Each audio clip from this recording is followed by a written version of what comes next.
عمرك سألت نفسك ليه البلاط في الصين بيفضل ناعم وسليم سنين طويلة؟ السر مش في البلاط نفسه، لكن في اللي مستخبي تحتيه.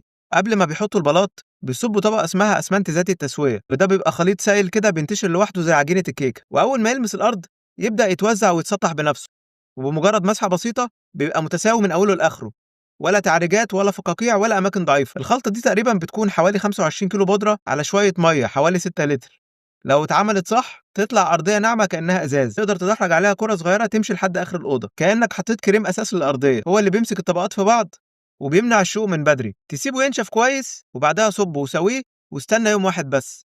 بعد 24 ساعة الأرض تبقى ناشفة وصلبة زي الصخر، ولا محتاجة آلات ولا تكنولوجيا غريبة، بس شوية دقة وصبر. في عالم البناء الخطوات اللي ما بتتشافش هي اللي بتخلي الشغل يعيش سنين. تفتكر الطريقة دي أفضل ولا الطريقة التقليدية بتاعت رص المونة؟ وأخيرا لو عجبك الفيديو اضغط لايك وشير وتابعني وانتظر مزيد. شكرا.